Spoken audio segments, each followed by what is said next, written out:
Good morning, everyone, and welcome to this week's edition of the Weather Almanac here in the Senior Notebook. I'm Chief Meteorologist Joe Veras. Well, the averages for this time of year down just a hair now. The average high 81 and the average low 55. Record high for the week 98, and that was set in 2002. Record low 39, and that was set in 1998. Sunrise now occurs at 6:16, and the sunset, boy, backing off some, getting closer to 8 o'clock. 8:06, that official sunset this week. Moon phases here coming upon our last quarter. New moon on the 21st, first quarter the 29th, and full moon September 6th. Temperature outlook, well, most of the country actually looking below average temperature-wise. Not a whole lot below average in our neck of the woods, looking at a lot of upper 70s as we go through the coming week. It's the southern tier states, Florida, Texas, and then down to the southwest, looking at above average temperatures this week. Weather folklore, the sign of rain when the flies bite. Okay, it's birthday time. Happy belated birthday to Doreen Novick. She turned 97 back on August 9th. So I hope you had a great birthday, Doreen.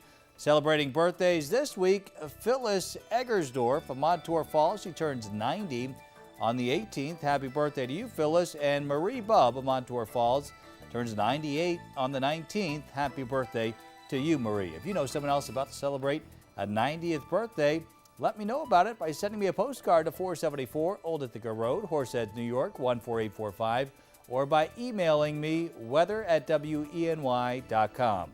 I'm Chief Meteorologist Joe Veras, wishing everyone a great week.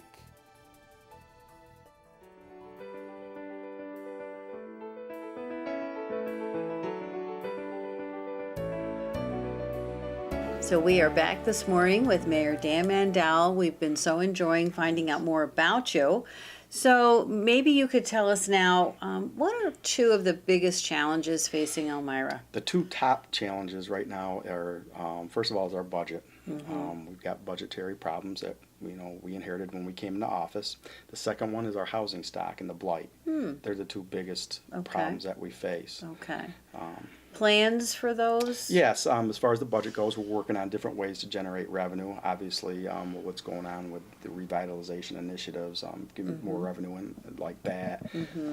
Working with trimming the fat out of our budget, which we don't have a lot left. Right. And I'm fully confident that we will get that worked out down the road. We'll be in better fiscal shape in the next few years than we are now. So we do have like a 4 or 5 year plan to get our city back fiscally healthy. Okay. The housing blight issue, we've actually had a lot of help from the state, luckily on that. Before I was elected, they had a group come in called Housing Visions. Oh. And they're going to start a project over on Harmon and West Henry Street here in the next week or so. They're going to raise some dilapidated housing and build brand new housing. It's affordable housing. It's not, it's not low income. It's not Section 8 housing. Okay. It's for people that make $25,000, $30,000, $35,000 a year. People just getting started, give them a nice place to live. Nice. And it's really going to pick up the neighborhood, and help property values in that neighborhood. Then with the state's aspect, they gave us the land bank money. We were awarded $1 million, which is a huge asset. Absolutely. Because what's been happening is properties have been going to foreclosure. They get bought up by out-of-town landlords, which we have no control over. And the blight, it's cyclical. It just doesn't get any better. With the land bank, a lot of the properties we take, if the houses are in disrepair, the land bank takes them over, raises them. If there's something that can be salvaged, they reach out to developers that are bona fide developers. They vet them, sell those properties to the developers. So that's the plan of getting our neighborhoods and our housing stock back up, lift it back up, get a better housing stock here in the city and get rid of the blight. Right. And the third thing was the zombie property that the Attorney General really helped us out with. And that allowed us to hire another code officer. So we're out there right now citing properties, being vigilant. I know there's a lot out there, but we making some headway, slow but sure.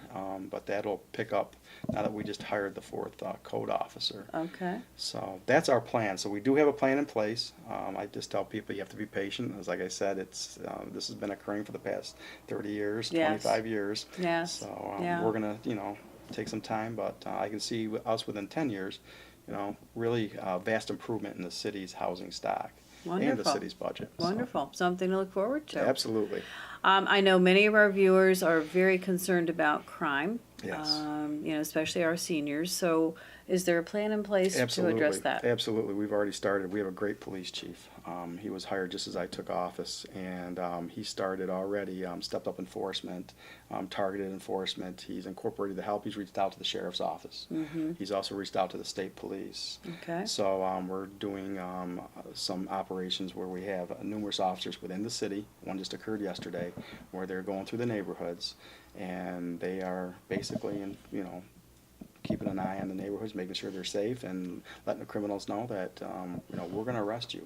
Okay. And we're not going to tolerate crime in the city. Right. So again, it's going to take some work, but with those operations, knowing that what I know from working in law enforcement, that's going to be the answer as far as the crime goes. Okay. And a lot of this is, of course, attributed to the opiate Absolutely. problem. Absolutely. So, Yes. and that's a whole different ball of wax that that's being Right. addressed. Something else to Yeah. address, and that's a huge problem. Yes, but it I is. have heard that there's at least some effort being made there. Yeah, so. there is. Yeah. We just had a forum on this problem last week with Dr. Coleman, and we talked about not only the gangs and the violence aspect of it, but the opiate problem itself. Right. So we're getting ready to start a task force, hopefully, that deals with this. Wonderful.